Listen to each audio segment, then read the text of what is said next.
Hi guys, Sunday Solutions today.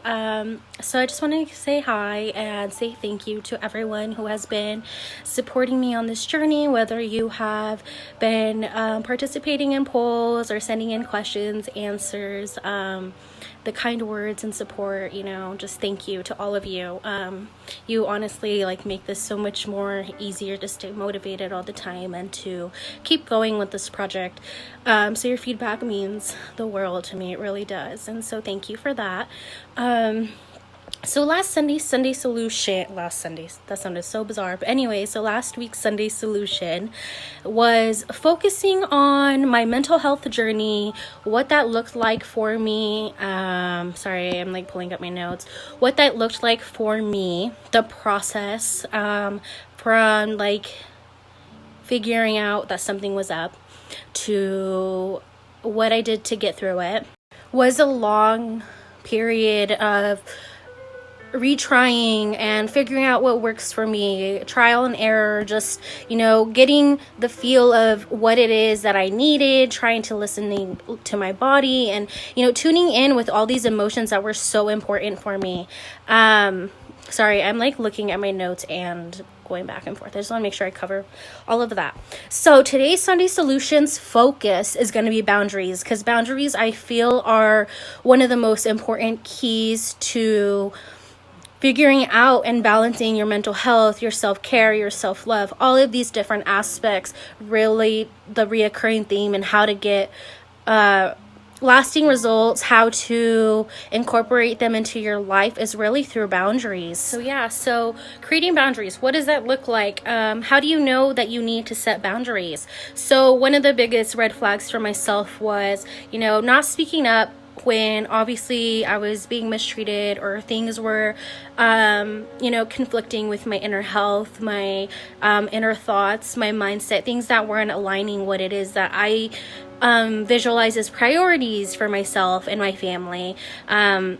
When you don't speak up for yourself and you're being mistreated in different situations, when you agree with others when you really don't, being afraid to voice that opinion and your story and what it is and why you don't agree, and feeling guilty for taking care of yourself, that's when you know that you need to place boundaries with others and for yourself. Take the time to, prioritize yourself as far as doing whatever it is that your body needs, doing whatever self-care and self-love looks like for you, doing the nitty-gritty work, getting in there and making yourself the first priority. If there are any feelings of guilt when putting yourself first, that's how you know that you need to do some work with your boundaries. You shouldn't have to feel guilt for that, because you're taking care of yourself. You're taking care of your needs. You can't fully serve anybody if you are depleted inside, if your needs are not being met. Your time and your energy are precious. Your time and your energy are how you choose to spend them. You get to choose where you're going to use them and with who. And I think that is something that a lot of us don't realize enough, is that our time and energy needs to be spent with people that align with our vision, with our priorities, with people that are like-minded, whatever that looks like for you, whatever field you're in, whatever your vocation route is, your career, all of those different aspects. Finding the people that are like-minded is going to be the biggest thing, because they're really going to be the ones who get what you're going through. They're going to be the ones who get it. And get it is whatever it looks like for you, right? Your time and your energy are so precious. And honestly, just, focusing on that thought and realizing that who you spend your time with, what you do with your time and your energy, all of that is up to you. I think a lot of the times we don't place boundaries with certain people because they're family, they're related. That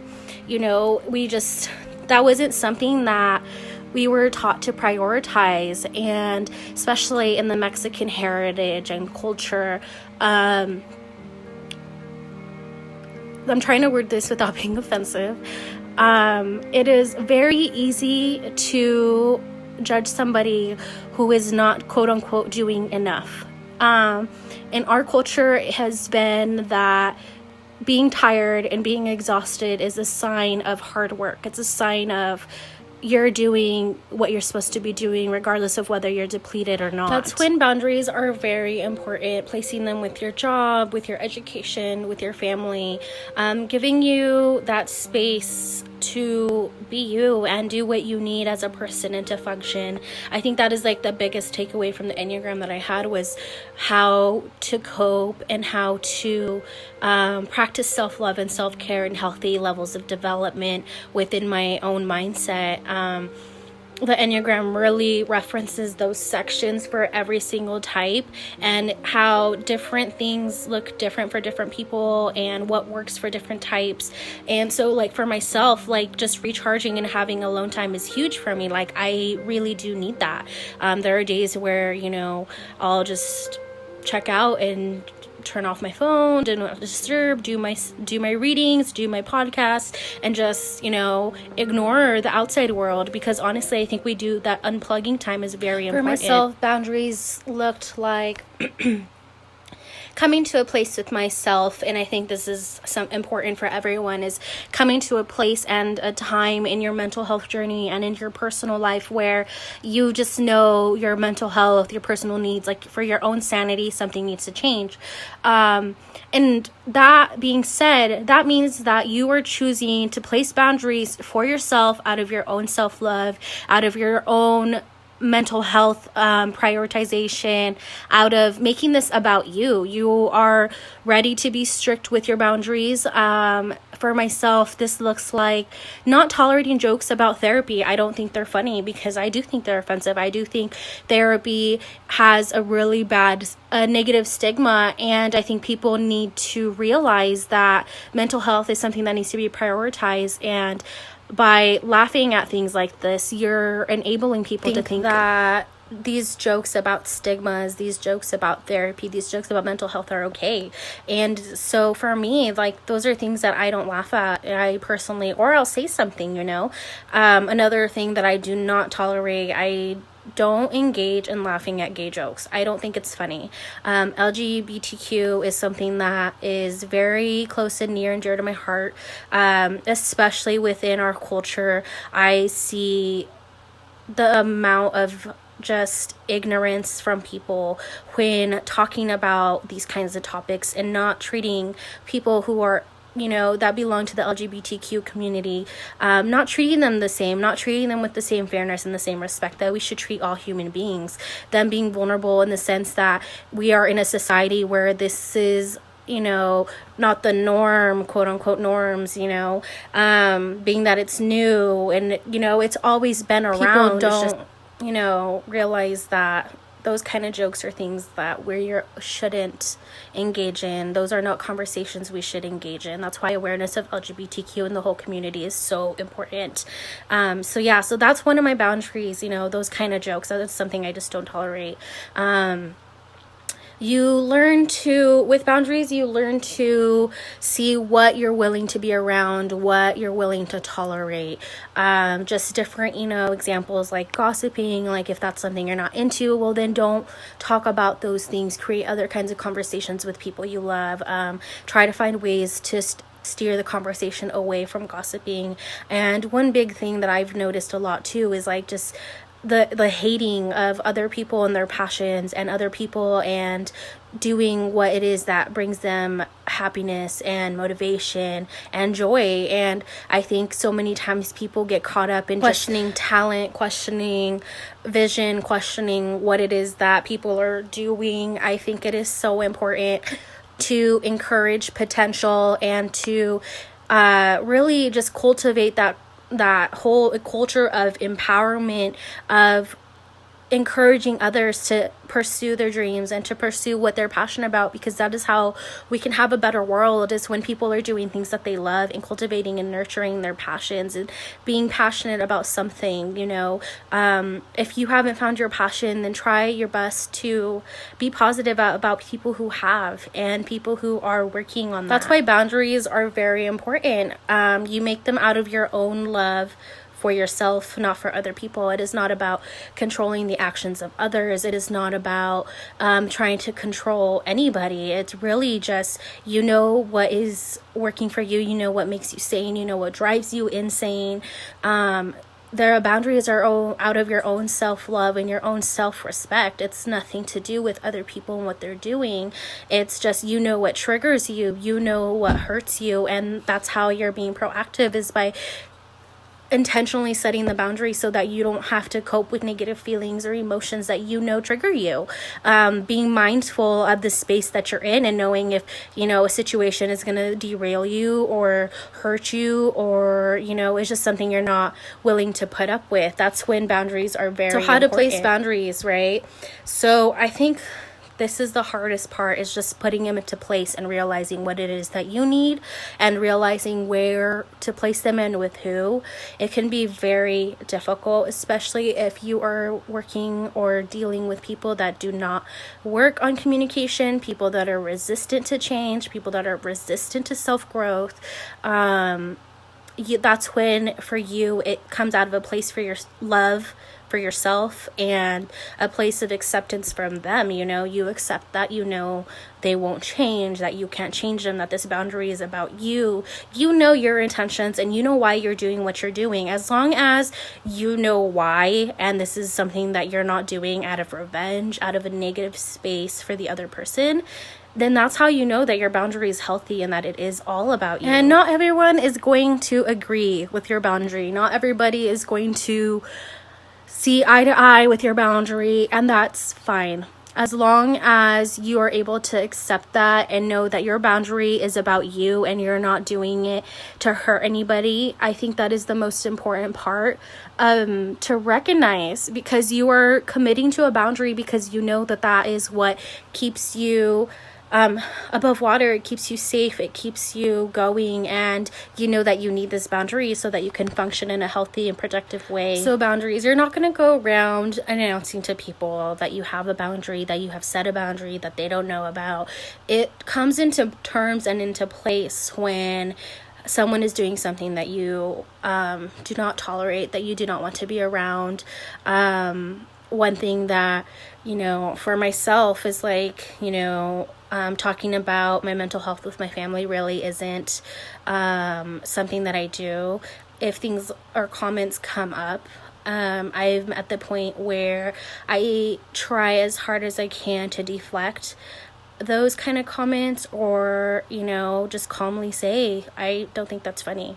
I think that's been the biggest thing, or just telling someone, you crossed a boundary that I have, and, you know, if you do it again, I'm gonna leave. It's just those little things, those little changes, teaching people how to treat you and what you will and will not tolerate are huge. You do it for you, and you just leave it at that. You know, you decide exactly what is your boundary. You decide what and how you're going to handle that, what you're going to do about it. So, you know, just simply telling someone, like, if you're going to yell at me like that, then I'm going to leave and I'm not going to come back, and I'll see you next time.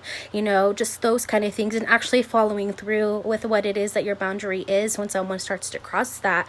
If you're not clear about your boundaries, things will throw you off. If your boundaries are not about yourself and they have to do with control, and they have to do with resentment and anger and getting back at people through whatever boundary you choose, then your boundaries are not going to work, because you're making it all about the other person. So obviously whatever negative emotion that they evoke later on is going to set you off, and it will trigger you. So that's when you know that your boundaries, you know, you need to work with your boundaries. You need to really do it out of your own self-love and learning to manage your own minds. Where do we place them? Keep it in mind that boundaries are put in place out of love for yourself.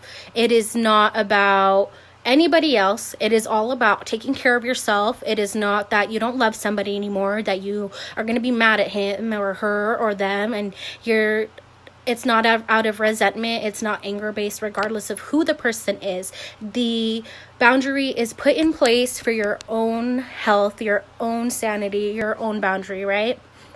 So with boundaries, you do risk disappointing other people. There could be resentment. There could be pushback. Not everybody gets it. That is why it's very important to surround yourself with like-minded people and people who support you and your vision and your goals and what it is that you're about. So for myself, I believe that the biggest game changer was placing boundaries with family. For me, my partner, our son, our family as a whole, just boundaries all around are very important. We do things like, Saturdays, we make sure we all have like at least an hour of alone time. And that's just a boundary that we've set up for ourselves as us three, for us to just have some time away from each other, recharge. It's the weekend, be able to relax on our own, just those little things, whether it's taking a nap and not being bothered. Like, setting those boundaries are very important. I think a lot of the times we don't set boundaries with our families because they're family, and sometimes you think you just need to be giving your all the time. And just because you're related doesn't mean you don't need boundaries with your parents or your siblings. Those are hard areas to set boundaries in. Your family will talk. They will see you changing. They don't, always get it. You're not going to go on your mental health journey with your whole family because it's just not the way it works all the time. I've been working on this for the past 6 years, and it's not easy, but you grow in ways that do so well for you. It's hard, but it works. It's hard, but it transforms your life. How you react and respond to their actions, and by placing those boundaries, will change. You learn to ground yourself in your boundaries and being strict with them and being committed to them and seeing them through. You don't trigger the same when you set boundaries for yourself. As far as friends, that is setting boundaries around what type of friends you're going to keep, what type of friends you want in your life, in your personal life, to be involved in your home life, with your family. What kind of friendships did your family and your parents have is going to also show you, a glimpse of what you look for in people and what friendship means to you. And so learning to prioritize what you want out of life will also help you to find people that are like-minded, that are in the same circle, and making boundaries to keep your hobbies, making boundaries to work on yourself and do things for yourself will bring you different friendships and different people that actually get what it is that you're trying to accomplish. A boundary with school, I think, is also very important.